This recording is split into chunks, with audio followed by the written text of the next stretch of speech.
This is my daisy. There are many like it, but this one is mine.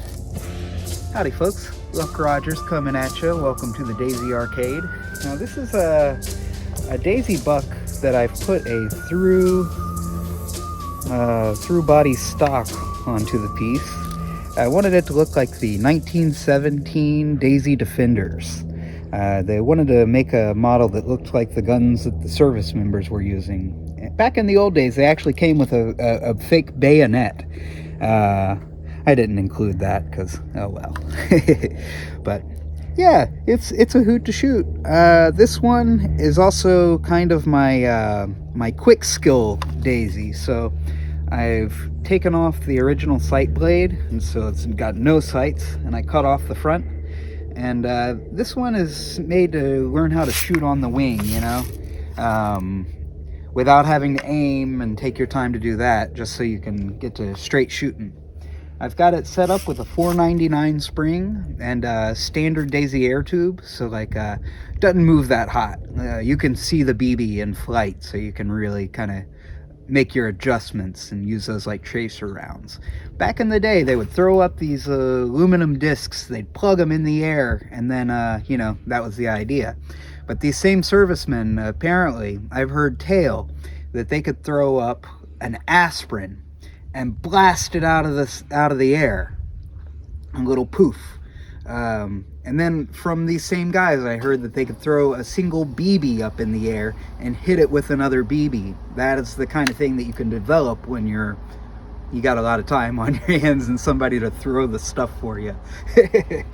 But yeah, I'm quite impressed with this thing. It turned out better than I could have hoped.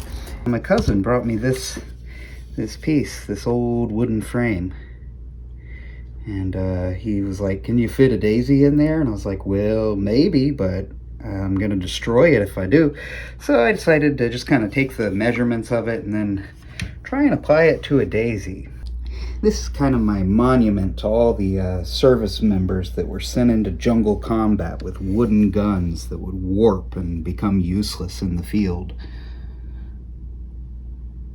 But yeah, it's held together with the stock screw, and I added like a copper piece with a brass button on the back to kind of fill out the rest of the piece. The front is all held on with the brass barrel band, just real tensioned on. Might put another barrel band on the end up here at some point. Really like this butt plate. You can see how it's kind of formed around. On this one, it's formed around like that, but then it's also got this. I'm gonna do this to this as soon as I figure out the spring-loaded functions in here, but that's just cool. I think I might make it big enough to fit like a tube of BBs. Yeah, little trapdoor action there. But yeah, there's definitely room in there for something. But yeah, I guess I'll put some took a bunch of pictures and video of this when I was setting it up and making it, and I'll go ahead and make a super cut of well, I'm not gonna do that. Lucy's gonna do all of that because she takes care of us all. Let's see. Yeah, super stoked about this. Pretty much just one for my collection. Like little things that I would do better next time is not take the shape so literally, and like I'd put this angled down a little bit more, because this is it's a funky angle after a while. It works well, but it's a funky angle after shooting it for a long time. But I really like it. Yeah, I like this whole stock through. I didn't realize on those original models that it was just a small frame daisy built into one of these. Let me look it up. One of the interesting features of these old M1 styles, these are the ones that came with bayonets and stuff. These came out in like 1916, and if you'll take a look here, this says that it is a 50 shot repeater.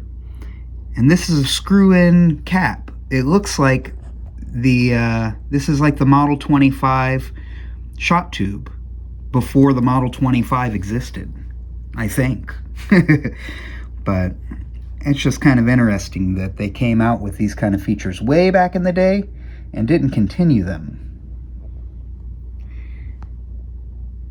So I'm gonna go ahead and remove my battle helmet and put on my shooting hat, and then yeah, let's play with this thing a little bit. So I don't have anybody, I don't have a shooting partner to throw the pieces up in the air, so we're gonna use my little target tree down here. I'm gonna go for these yellows on the side. This is my version of a dueling tree. It's got a nice knock 'em down target. It's on the sides, and lots of different versions of spinners and spoons and bells and things. But yeah, we're gonna just try and do all the knockdown targets first. So the idea is to just shoot fast.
Kind of start to looking for a fit. I've got most everything notched out, but the only thing is I'm gonna have to cut the wings off of this to make this thing actually fit. So this is kind of a yeah, I hope I make this thing work. This is some stamping that I did maybe about 8 months ago. It held up pretty nice. I did stamp and emboss, and that came out pretty nice. It's been durable. I usually keep this thing just in the regular bucket of guns. There's only a couple of places I can see the wear is right there, and a couple little spots, but you know, pretty nice, not bad. Why not? All right. Well, I guess I'm going to take this thing apart, hack it up, and hope that this thing works. I got this thing looking a little less planky by now. It's thinned out a lot. A little bit thinner than this, but it's a daisy, so that's to be expected. I'll get at this guy later, but I'm going to wait until I've got a bigger sanding apparatus. But yeah, on the inside, I had to kind of rig this. So you can see there's some pins up in there to hold it together. But this will give me a nice latching point for this piece. It's a piece of copper tube with a brass dome tipped. I was going to open it up at first, and then I decided to leave it as a spacer.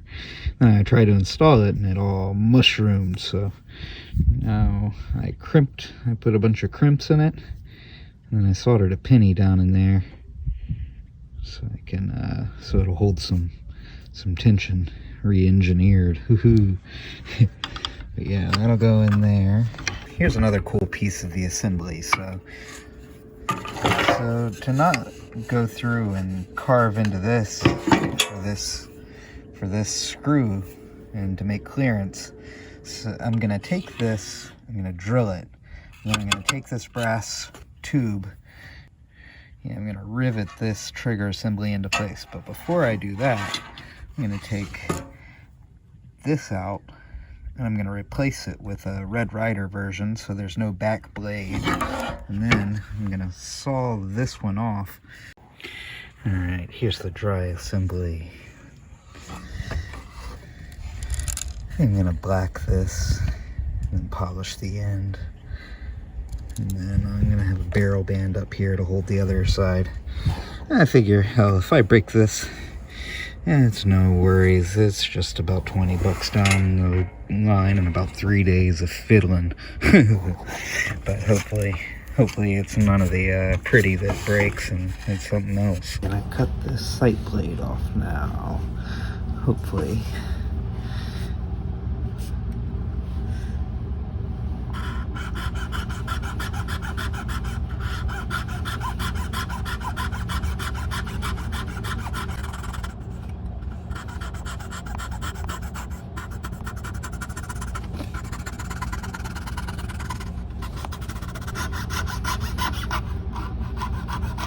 Goes.